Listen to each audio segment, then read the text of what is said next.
On the 2nd of October, 1928, a young Spanish priest sat alone inside the Vincentian Fathers retreat house on the Calle Garcia de Paredes in Madrid and experienced something he would spend the remaining 47 years of his life unable to fully explain and unwilling to stop describing. He was 26 years old, not yet 3 years ordained. Outside, the bells of the Church of Our Lady of the Angels were ringing for the Feast of the Guardian Angels, that minor liturgical observance of intermediate presences, of invisible beings whose entire nature is to go unseen. Josemaría Escrivá wrote in his private notes that what came to him in that room was not a voice and not a vision in any theatrical sense, but something he called a crystalline interior illumination, a sudden total understanding of something he had not known until that moment he had been looking for. He called it, in Spanish, la obra de Dios, the work of God. He said he saw it whole, in an instant.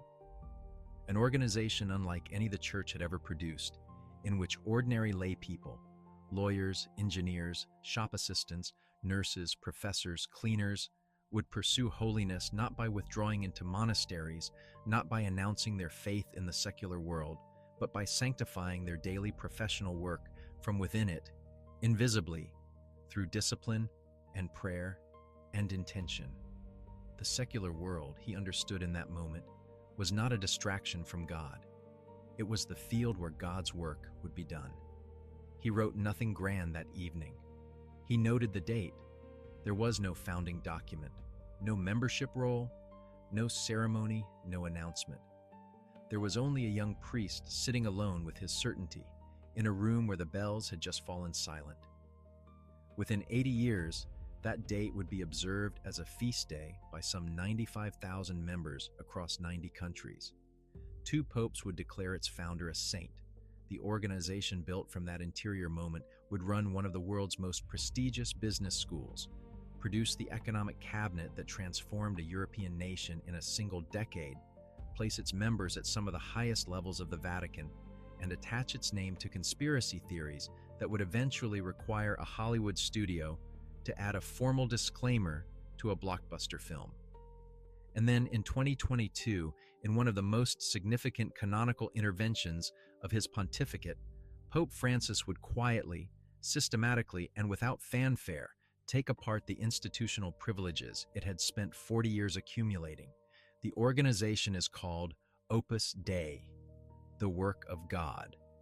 And the question the record demands we ask, the one the record itself cannot settle, is whether that moment in Madrid was a genuine act of divine illumination, or the deliberate founding of something designed, from its first day, to reach into institutions of power with both hands.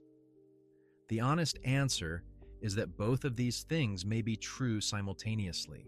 That is not a comfortable conclusion. It is, however, the one the evidence supports. Here is what is documented. Here is what is alleged. And here is where the line between them gets difficult to find.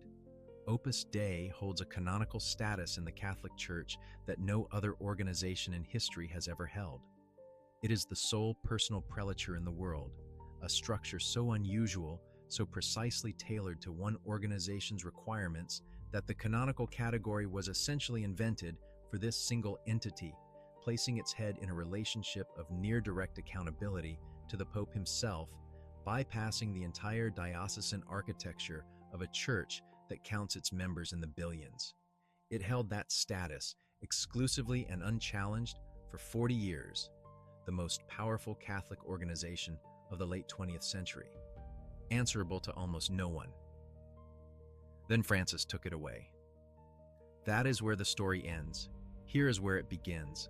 To understand what Josemaría Escrivá was building and why it grew the way it did, you have to understand the world he emerged from, a world in which the ground beneath every Spanish institution was shifting, in which the relationship between the church and the state was not a settled theological question, but a live political conflict, and in which a young priest from a ruined provincial family had extremely specific ideas about how holiness worked and who it was for. Escrivá was born on the 9th of January 1902 in Barbastro, a small city in the Aragonese foothills of the Pyrenees, the son of José Escrivá Corzán, a textile merchant, and Carmen Albas. The family was respectable. It was not wealthy. And when Josemaría was in his early adolescence, his father's textile business collapsed. The family was forced to relocate to Logroño, and the comfortable provincial life of the Escrivás dissolved into something harder and more uncertain. Scholars of Opus Dei's early development have noted that this experience of downward mobility, of social precariousness, of the distance between aspiration and circumstance, left something specific in the founder's sensibility, a profound insistence on the spiritual dignity of ordinary work, of the labor of people who did not live in cloisters, who sweated and struggled and built things and never appeared in the histories of saints. He was ordained on the 28th of March, 1925, at age 23. From 1927, he worked with the poor and the sick in the slums of Madrid through a foundation called the Patronato de Enfermos, the Foundation for the Sick, bringing sacraments to people who lived in conditions that the religious institutions of Spain largely preferred not to see. This was not theoretical holiness. This was the daily proximity to human suffering, to lives conducted entirely outside the reach of the university and the cathedral and the ministry. It shaped him. And when the illumination came in 1928, it was not an abstraction. It was, in part, what he had already been watching: lay people living with more moral seriousness than the clergy ever gave them credit for, working in conditions the church had largely abandoned as a field for sanctity. The Spain he was moving through was not stable. The Primo de Rivera dictatorship was in its final years. The conflict between Catholic conservatism and the secularizing forces of the Republican left was not yet a civil war, but it was already a war in every other sense, a battle for the soul of the country's institutions, for the university, for the law, for the definition of what Spain was. Catholic Action, the institutional church's mass mobilization movement, was organizing lay people under an explicitly Catholic identity, marching them as Catholics into public life. Escrivá's concept was different, and the difference was precise. In Catholic Action, your Catholic identity was the point. In the work of God, as he envisioned it, your professional excellence was the point. The holiness was interior, invisible. You did not announce it. You simply did your work better than anyone else, and you did it with intention. The secular world would not be Catholicized from the outside. It would be sanctified from within. This distinction between visible Catholic activism and invisible interior sanctification is not merely theological. It is also, as critics would eventually argue, a distinction with profound strategic implications. If your members do not announce themselves, if your institutions do not carry your name, if your influence operates through personal relationships and professional excellence rather than institutional branding, then your presence becomes very difficult to trace. That is either the purest form of lay spirituality, or it is something else entirely. The record does not settle this. Both interpretations are available from the same documented facts. The organization did not spring fully formed from the 1928 illumination. For years, it existed as nothing more than a priest and a small cluster of university students he was befriending and guiding, with no formal structure, no membership roles, no published rules. The first physical foothold came 5 years after the founding, in 1933, when a student tutorial center opened in Madrid. Its official name was the DYA Academy, and it stood publicly for Derecho y Arquitectura, Law and Architecture. The internal name the members used was different: Dios y Audacia, God, and Daring. University students were the primary target from the beginning.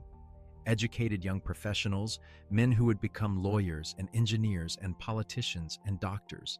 These were the apostolic multipliers Escrivá was looking for. The first public text came in 1939, published in Valencia in the aftermath of the Civil War.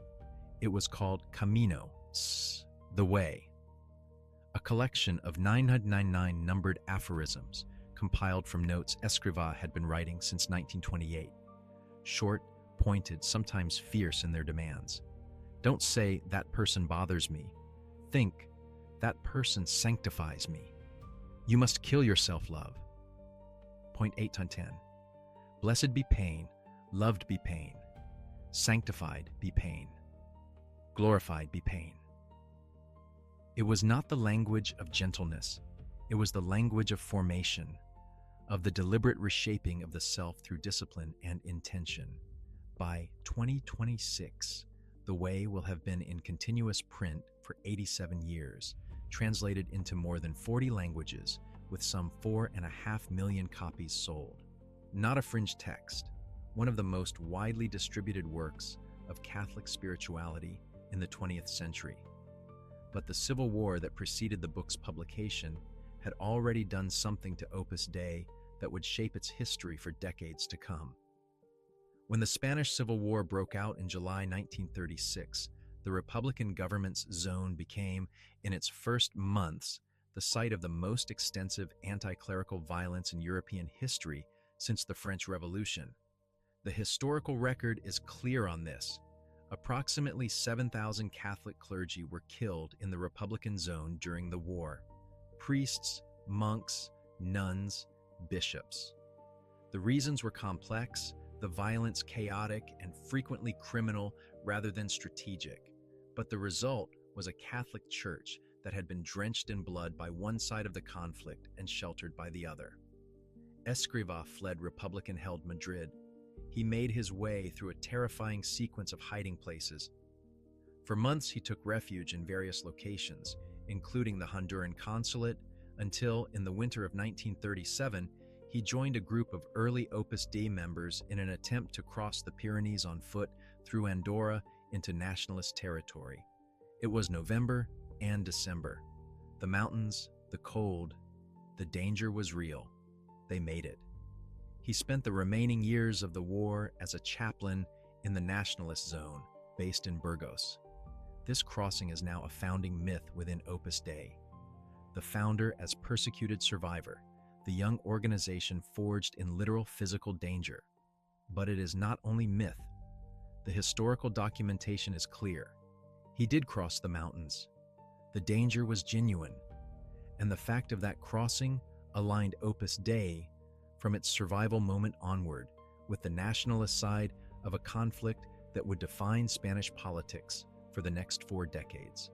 That alignment would have consequences, very specific, very documented consequences. The post-war years were years of construction, rapid and methodical. By 1941, the Bishop of Madrid had granted Opus Dei its first canonical recognition, approving it as a pious union, a modest designation, a legal foothold, nothing more. By 1943, Escrivá had established the Priestly Society of the Holy Cross, a canonical vehicle that would allow Opus Dei to ordain its own priests, rather than depending on the diocesan clergy of whatever country its members happened to inhabit. And on the 25th of June, 1944, in a ceremony that Opus Dei regards as one of its foundational moments, the first 3 priests of the organization were ordained: Álvaro del Portillo, Josemaría Hernández de Garnica, and José Luis Musquiz.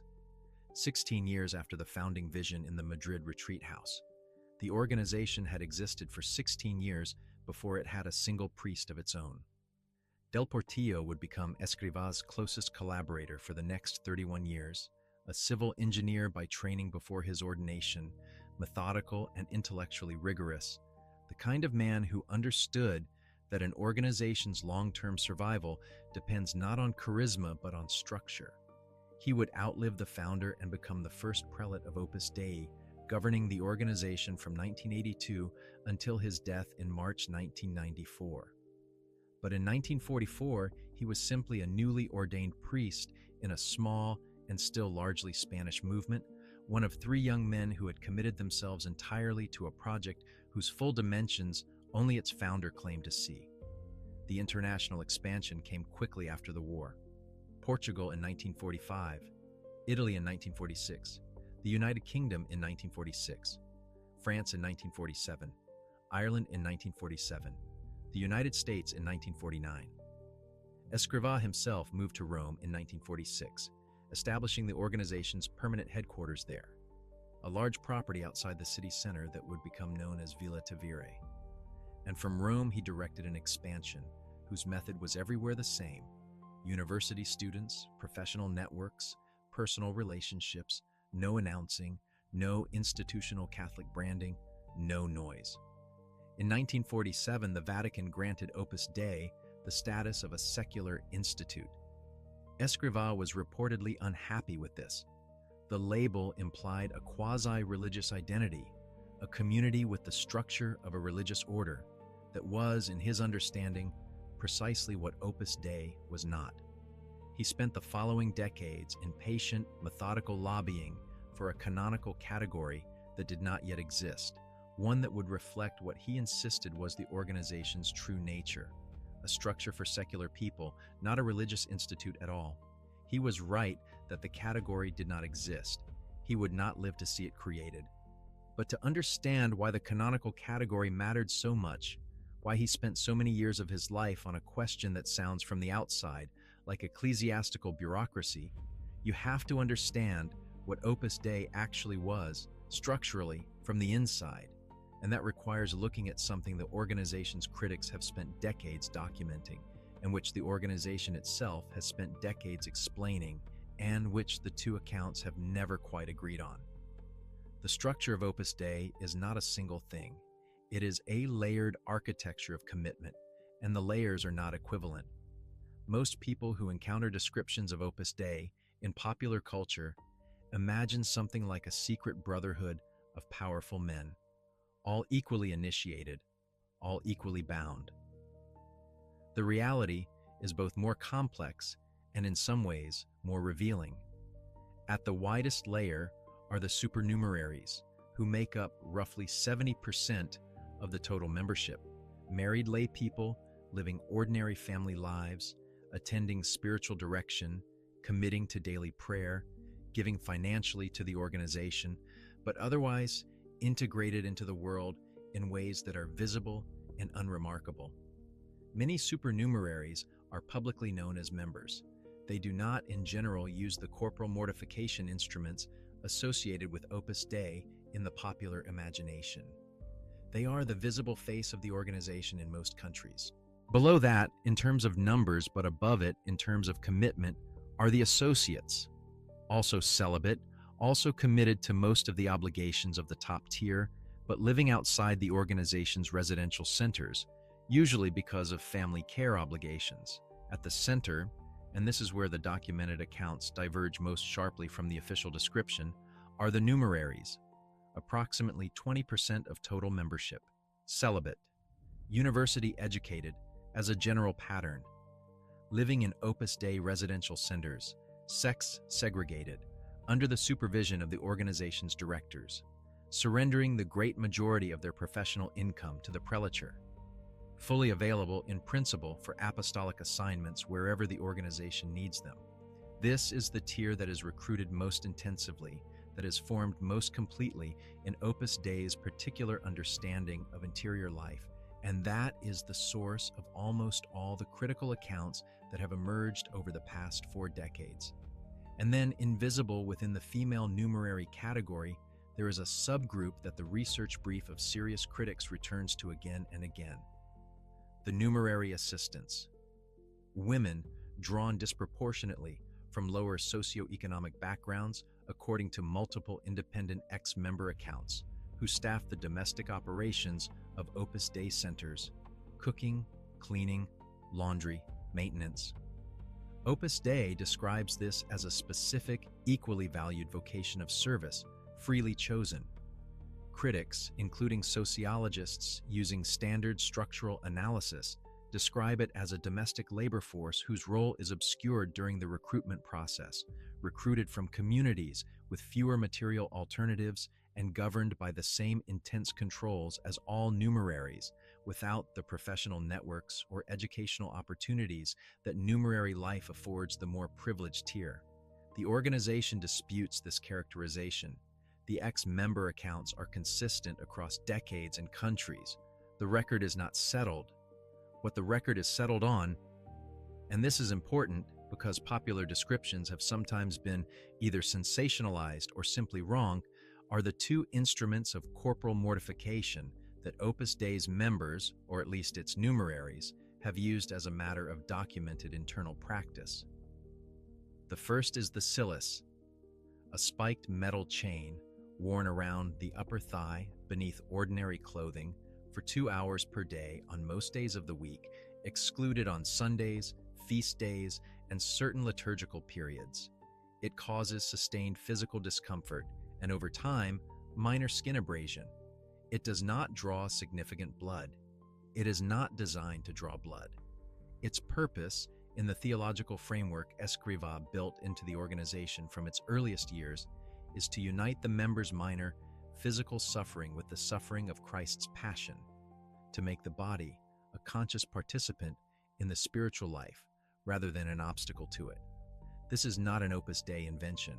Corporal mortification has a centuries-long history in Catholic ascetic tradition, documented in the lives of many figures the Church has subsequently canonized. The second instrument is the discipline, a small knotted rope cord used once a week, typically on Saturdays, to strike the buttocks, done privately alone. The same theological framing applies. Opus Dei confirmed both instruments publicly in its 2006 media campaign, when the Da Vinci Code film forced the organization to address a global audience asking whether it actually used such things. Yes, it said, but not like that. Dan Brown's depiction of Silas the albino monk flagellating himself into bloody rapture before a murder has almost nothing in common with the documented practice. The documented practice is more prosaic. 2 hours of a spiked band and a weekly private act of penance. This does not make it less strange, and it does not make the questions about consent and social pressure less serious, but it does make it considerably less cinematic. The consent question is where the critical accounts concentrate. The pattern documented by researchers, ex-members, and the advocacy organization ODAN, founded in 1991 by Diane and William De Nicola after their daughter left the organization, is not that the instruments themselves are unknown to recruits before they use them. It is that they are introduced only after deep psychological investment in the community. After relationships have been formed, an identity has begun to shift at a point when the social and emotional cost of refusal is already high. The question is not whether the practice is disclosed. The question is whether the conditions under which it is disclosed allow for genuine consent. Opus Dei's response to this framing is that the practices are freely chosen and spiritually serious, that the tradition is ancient, and that critics characterize normal religious discipline as coercion because they are hostile to intense Catholic observance. Some of that response is fair. Not all of it is. The recruitment process itself has been extensively documented by independent journalists, sociologists, and ex-members across multiple countries and decades, and the pattern is remarkably consistent. Existing members befriend potential recruits, genuine-seeming friendships developed through cultural events, talks, student gatherings, sports clubs, residences near universities. The organization is not immediately identified. The relationship deepens. Invitations follow to prayer, to retreats, to informal circles. The full scope of commitment is not disclosed at stage 1 because stage 1 is friendship, and friendship does not announce its agenda. This method has a name inside Opus Dei. It is called apostolic friendship, and it is described as a form of authentic Christian witness, sharing your life and your faith with people you genuinely care about. Critics call it staged disclosure, and they point to the specific sequence: relationship first, religious identity second, full commitment terms only, when the person is already emotionally anchored. Multiple ex-member accounts describe being encouraged to make a formal written commitment, a signed declaration of vocation, as young as 14 or 15, before the full implications of numerary life could be meaningfully understood. The organization disputes the age claim. The independent accounts span 3 decades and several countries. That is the tension. Neither side can fully resolve it. The secrecy that once surrounded the organization itself was not, however, a matter of dispute. It was documented in Opus Dei's own internal guidebooks. For several decades after the founding, members were instructed not to reveal their membership publicly, and institutions run by Opus Dei members did not announce their Opus Dei affiliation. The organization called this practice apostolic prudence. Critics called it institutional deception. The internal document that codified this approach, the Vatican, a guidebook for numerary directors, was published by journalists in the 1980s and 1990s, and its existence and contents were not contested. Opus Dei's own explanation shifted over time. The prudence was appropriate to a young organization working in hostile political environments. It was misapplied in some contexts. It has been corrected. The organization's website is now substantially more transparent than anything Escrivá would have sanctioned. But the historical record of deliberate institutional concealment is not erasable, and the cultural pressure against disclosure that ex-members describe from more recent decades suggests the shift has been incomplete. This, then, is the internal architecture of Opus Dei as the documentary record describes it. A layered system of membership with a celibate core subject to intense formation, corporal discipline, significant financial surrender, and a recruitment process that stages its disclosures across an extended relational arc. A spiritual project, unambiguously. A high-demand community, in the language of scholars who study such organizations. Whether it is something beyond that, whether the word cult applies, a word that has no fixed academic definition and a great deal of popular weight, is a question we will return to. But first, what did this organization actually do once it had built its structure and sent its members into the world? The answer is that it did, among other things, something that no religious organization of its size had ever done. Something so concrete, so specific, and so consequential that it forms the documentary core of every serious account of Opus Dei's power. In February 1957, Francisco Franco, the aging dictator who had governed Spain since the end of the Civil War, reshuffled his cabinet. The names he installed in the key economic positions were not famous. They were not military men, not grandees, not the ideological architects of Francoism's founding violence. They were professors and technocrats, quiet men with doctorates in law and economics, men whose names the newspapers noted with mild interest and then set aside. Alberto Ullastres Calvo became Minister of Commerce. Mariano Navarro Rubio became Minister of Finance. Laureano López Rodó took the position of Technical Secretary General of the Presidency, a title that sounds administrative and was, in practice, ministerial. 3 men. 3 positions at the economic heart of a government that had, until that moment, been running Spain's economy into the ground with spectacular commitment. They were all members of Opus Dei. This is not alleged. This is not the product of conspiracy journalism or ex-member grievance. It is the historical record, documented by the leading academic authorities on the Franco period, Stanley Payne, Paul Preston, and acknowledged with varying degrees of pride by Opus Dei itself. The membership of all 3 men in the organization is confirmed. Their presence in the 1957 cabinet is confirmed. What happened next is the most consequential documented episode in Opus Dei's entire history.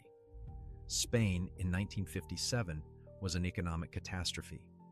Franco's autarky, the policy of economic self-sufficiency he had imposed since the Civil War, driven partly by ideology, partly by the international isolation that followed his wartime neutrality that wasn't quite neutral, had produced a country that was, by European standards, desperately poor, structurally backward, and running out of foreign exchange reserves. The regime's own economists were warning privately that without radical intervention, the economy would collapse within months. The ideology of Francoist self-sufficiency had simply failed, and the evidence had been accumulating for years, and no one inside the regime's ideological core had the intellectual flexibility to act on it. Ullastres, Navarro Rubio, and López Rodó had the flexibility.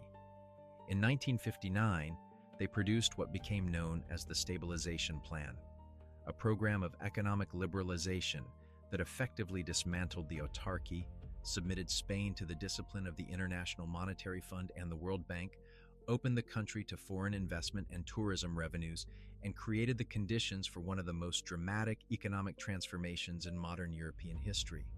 Spain's GDP growth rate through the 1960s ran at approximately 7% per year, a figure that economists of the period called, without irony, the Spanish miracle. A country that had been among the poorest in Western Europe moved into the middle-income bracket in a single decade. Living standards rose. Emigration reversed. The physical landscape of Spain changed. Roads, factories, hotels, apartment blocks, a consumer economy where subsistence had been. López Rodó was the intellectual engine of this transformation. Historians credit him not only with the stabilization plan, but with the political architecture of the post-Franco transition. Specifically, the 1969 Law of Succession, which designated Juan Carlos, the young Bourbon prince, as Franco's heir, rather than the Carlist claimant, who represented a return to a dynasty the regime's hardliners preferred. The Spain that emerged from Franco's death in 1975 as a functioning constitutional democracy, the Spain that joined NATO, that joined the European community, that became the Spain we know, was, in no small degree, the product of decisions made by men whose names appeared in no newspaper and whose organizational membership went unannounced. This is where the conspiracy thesis and the academic reality diverge, and the divergence matters. The conspiracy thesis says Opus Dei ran Spain. Opus Dei placed its men in Franco's government and directed them from Rome, pursuing an organizational agenda of Catholic technocratic control, using an ideologically compromised dictatorship as a vehicle for power. The academic reality, as Payne and Preston both document with care, is more complicated. The concentration of Opus Dei members in the 1957 cabinet is a documented fact. Whether Opus Dei as an institution directed their appointments, whether there was an organizational strategy, a coordinated plan, instructions from Escrivá, is genuinely contested by serious historians. Payne is cautious. The members may have shared professional networks and mutual recommendations without institutional direction.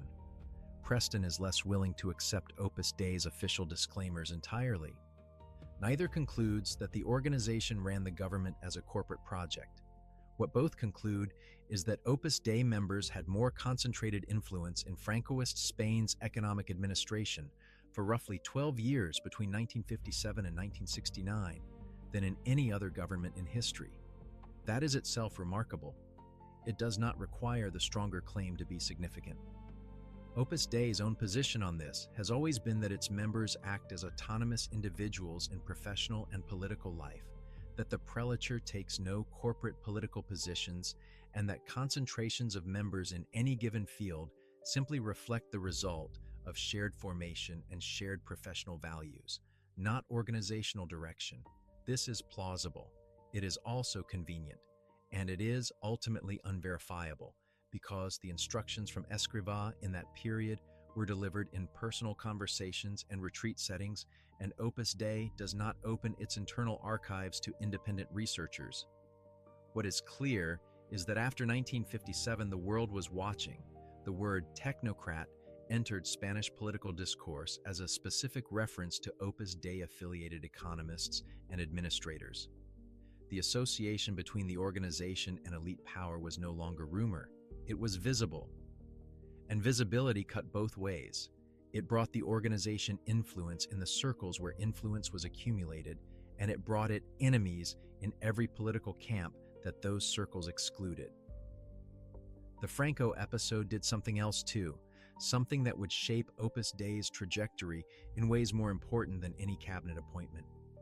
It attracted Escrivá's attention and the attention of the Vatican to a very specific political question about the relationship between organized religious formation and institutional power, and it coincided with, and perhaps contributed to, the extraordinary thing that happened at the Vatican over the following 2 decades. By the time Francisco Franco died in November 1975, Escrivá had already been dead for 5 months. He died on the 26th of June, 1975 in Rome at the age of 73 of a heart attack in the company of several of his closest collaborators. He had spent the final decades of his life in Rome overseeing the global expansion of an organization that now operated in dozens of countries, directing its formation culture, writing and speaking, lobbying the Vatican for the canonical recognition he had sought since 1947, and by the accounts of several people who were close to him in those years, exercising his authority over the inner workings of the organization in a manner that some found inspiring and others found difficult to reconcile with the gentleness his public persona projected. Maria del Carmen Tapia was a Spanish numerary who ran Opus Dei's Venezuelan operations in the 1960s. Her 1992 memoir, Beyond the Threshold, is one of the most detailed insider accounts of the organization's inner life that has ever been published, and it is not gentle. She describes Escrivá as capable of explosive and personalized rage towards senior staff, of intense authoritarian control over the women in his organization, of having her passport confiscated and being prevented from leaving an Opus Dei center against her will. She describes a gap between the public face of the founder, the serene, humorous, pastoral Josemaría of the official biography, and the private one. Opus Dei has contested her account. Some of her claims have been independently corroborated by other ex-members. Some cannot be verified. The record is not settled. What the record does show is that the Vatican's examination of her testimony and the testimony of others who submitted opposition materials did not prevent what happened next. Álvaro del Portillo succeeded Escrivá as the organization's head, and Del Portillo, the civil engineer, the methodical builder, the man who had been at Escrivá's side for 3 decades, pursued the canonical reform that the founder had never achieved. He pursued it for 7 years, and in November 1982, Pope John Paul II issued an apostolic constitution titled Ut Sit, that it may be, and Opus Dei became uniquely, permanently, and without precedent the sole personal prelature in the Catholic Church. The significance of this requires a moment to absorb. A personal prelature is not a diocese. It is not a religious order. It is not a lay association. It is a canonical structure whose head, the prelate, governs a body of clergy and laity that is not territorially defined, that operates across diocesan boundaries, that has a direct relationship with the Holy See, that bypasses the local bishops of whatever countries its members inhabit. In practice, it placed Opus Dei's prelate in a position of accountability almost directly to the Pope, with a canonical independence from the bishops of the countries where Opus Dei operated that no other organization possessed. Del Portillo, who governed the organization as prelate from 1982 until his death in March 1994, was consecrated bishop by John Paul II in January 1991. He died the following March, the day after returning from a pilgrimage to Jerusalem. But the relationship between John Paul II and Opus Dei ran deeper than the 1982 Constitution. The Polish Pope had a documented personal connection to the organization that preceded his election. He had visited Opus Dei study centers in Poland. He shared the organization's theological understanding of lay holiness in the secular world. He beatified Escrivá in May 1992. 17 years after the founder's death, he canonized him in October 2002, 27 years from death to sainthood.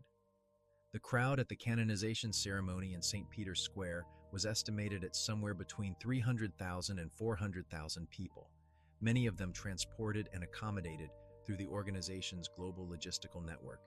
This was fast, not record-breaking by the standards of some earlier saints, but fast by the standards of the modern canonization process, which since the Second Vatican Council had become more rigorous and more deliberate, and the speed did not go unremarked. Approximately 40 theologians submitted a formal letter to the Vatican opposing the 1992 beatification. Their concerns were not trivial. The founders reported authoritarian behavior, the secrecy practices, the organizational pressure that some argued distorted the testimony available to the canonization tribunal.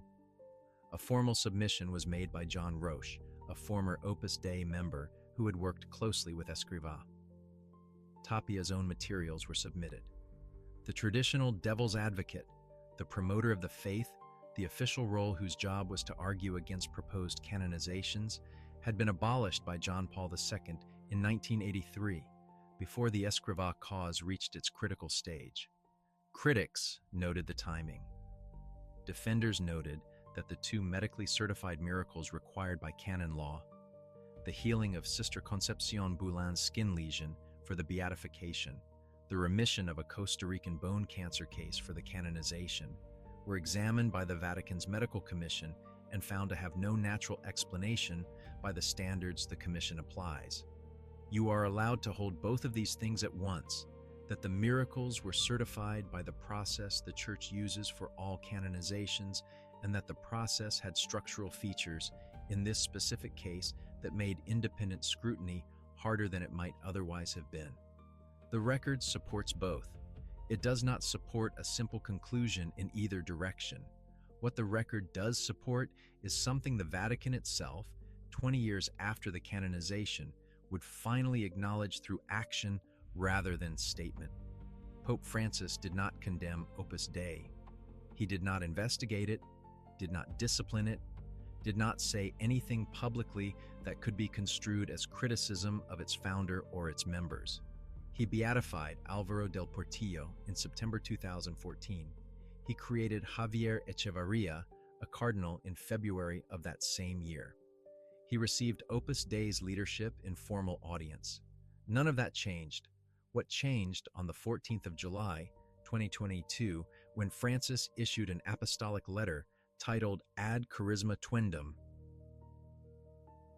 To protect the charism was something structural, something canonical, something that required no accusation and made no headline judgment, but that dismantled with surgical precision the singular institutional position Opus Dei had occupied for 40 years. The letter removed the requirement that the prelate of Opus Dei must be a bishop. It rendered the governance of the organization presbyteral rather than episcopal, governed by priests rather than a bishop. In practice, this meant the prelate lost his standing in the College of Bishops, could no longer attend synods of bishops as a full member by right, and the extraordinary direct channel to the papacy that episcopal governance had created was quietly closed.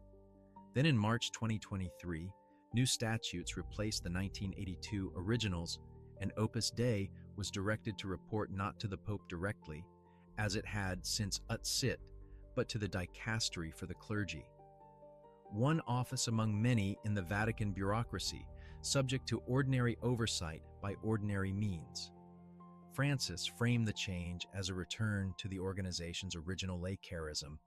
The document spoke of the importance of not confusing spiritual leadership with hierarchical governance, of Opus Dei's essence as a lay apostolate that did not require episcopal structure to flourish. It was precise. It was calm. It contained nothing that read as condemnation. It was still the most significant institutional move against Opus Dei in its 94-year history. The 40-year era in which Opus Dei stood at the apex of Vatican canonical structure, uniquely positioned, uniquely privileged, answerable almost directly to the Pope, that era is materially over.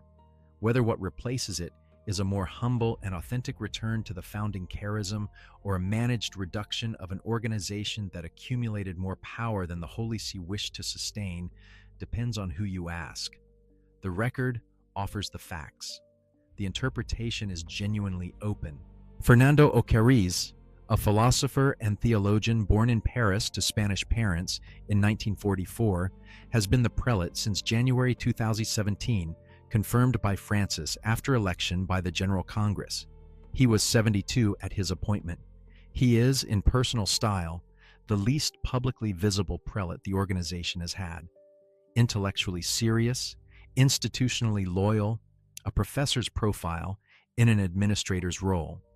He accepted the 2022 reform publicly and without apparent resentment. Whether that acceptance reflects genuine agreement or the pragmatic submission of an organization that understands it cannot afford open conflict with the papacy is, again, not something the record can determine.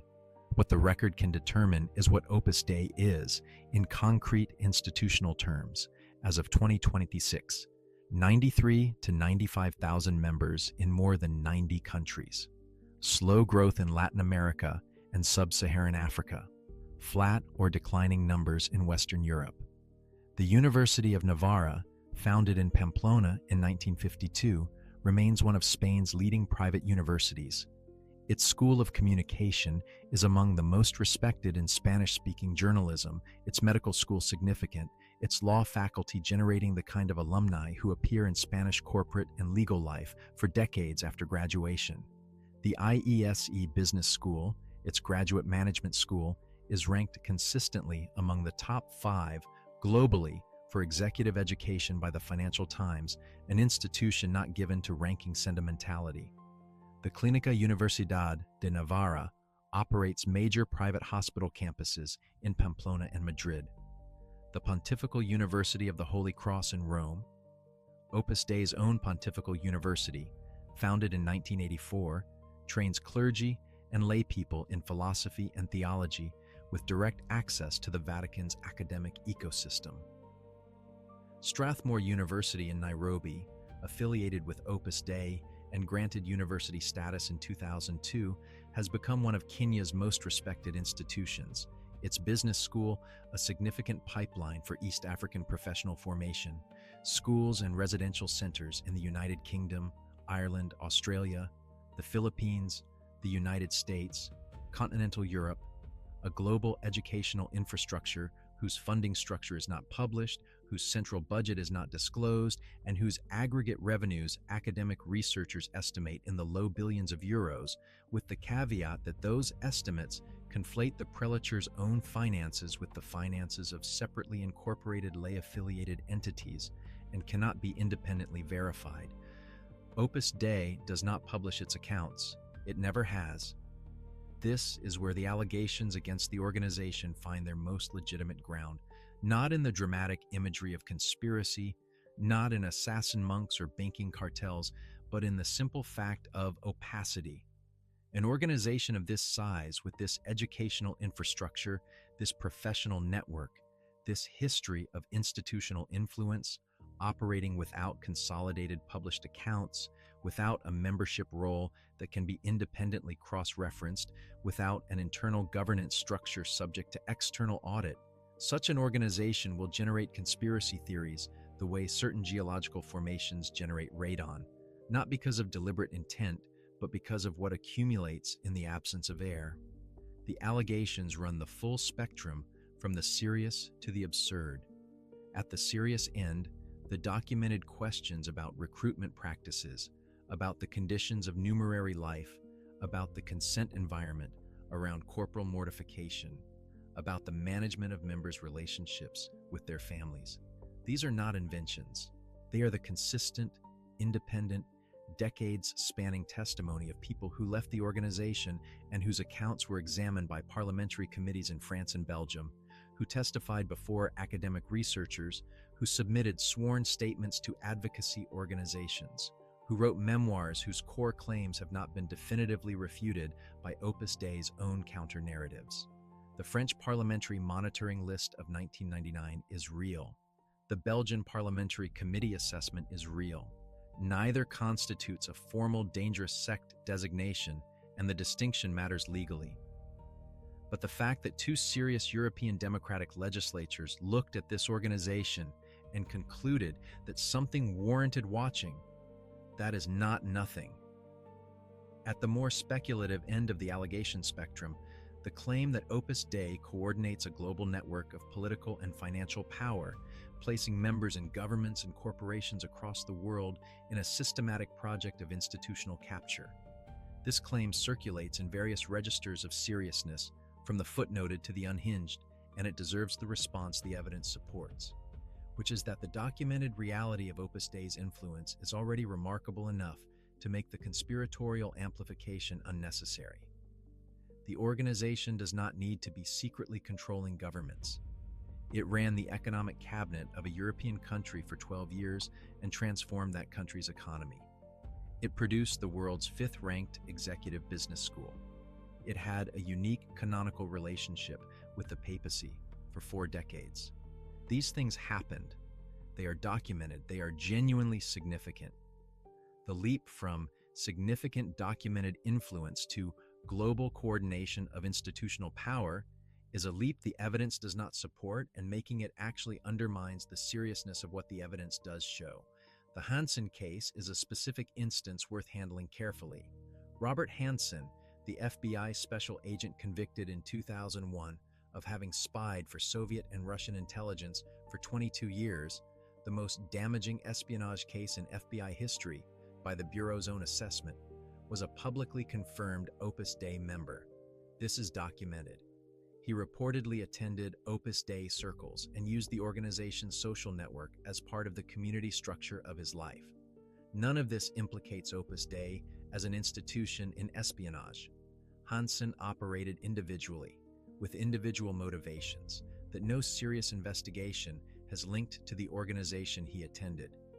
But the association is real, and the irony is real.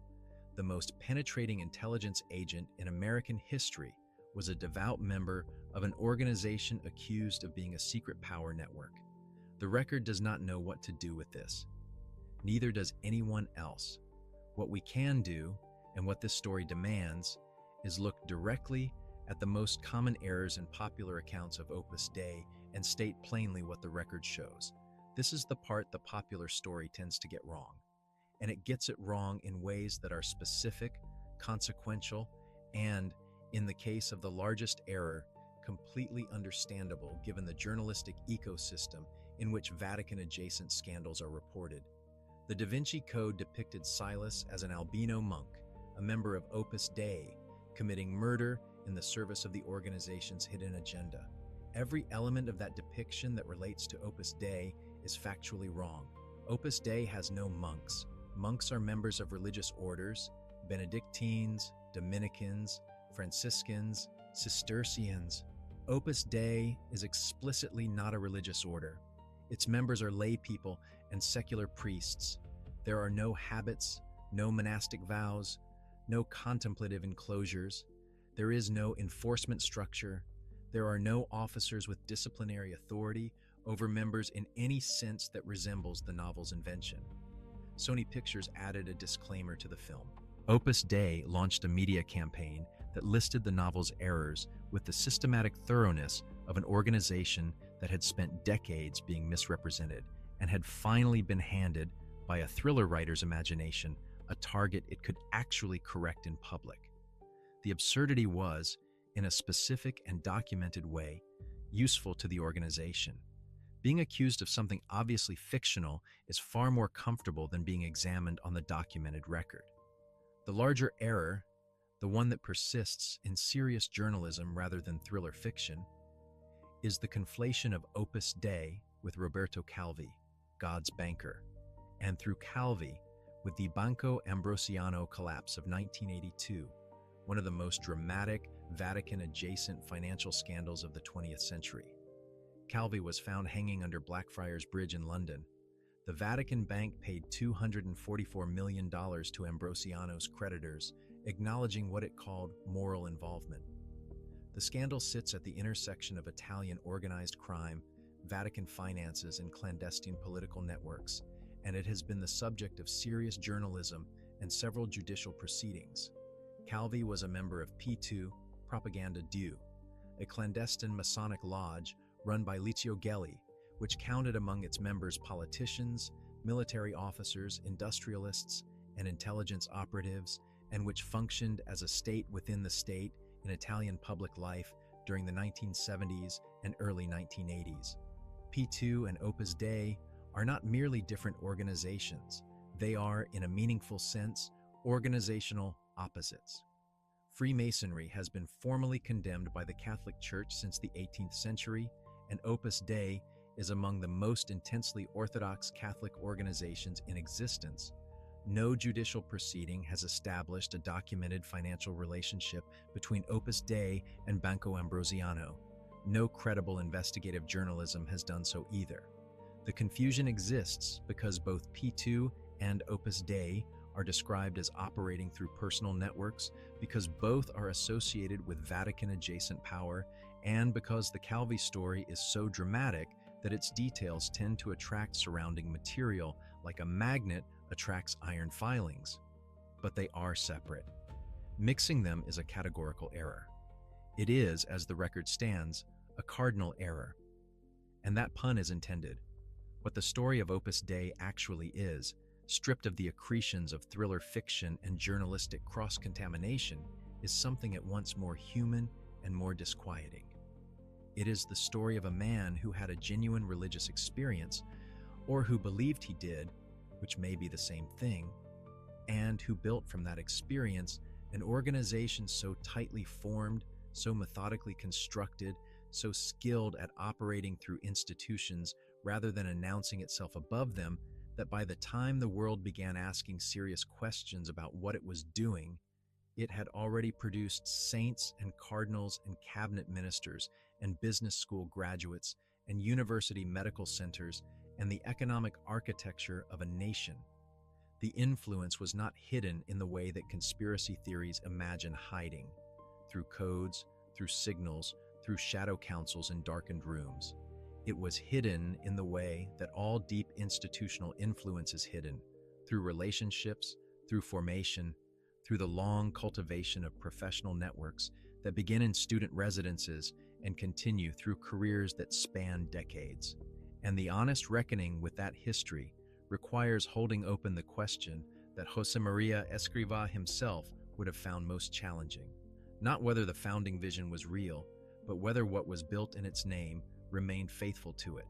Whether an organization that began with the idea of invisible holiness through ordinary work became, in the decades of its greatest influence, something that used that invisibility for purposes the founder could not have anticipated, or whether it remained in its essential character what it claimed always to have been.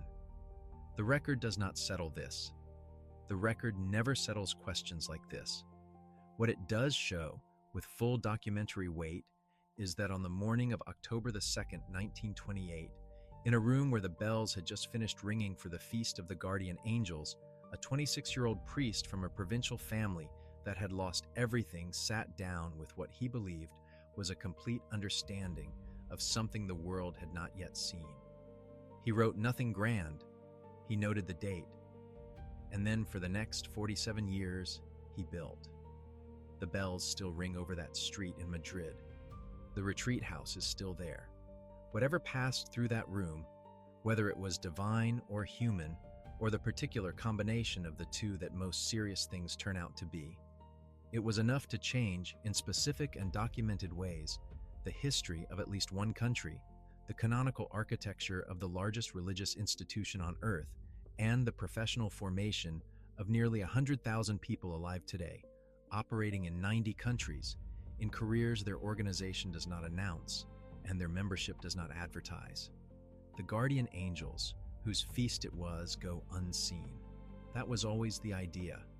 If you want more buried histories like this one, subscribe. There's a new one every week.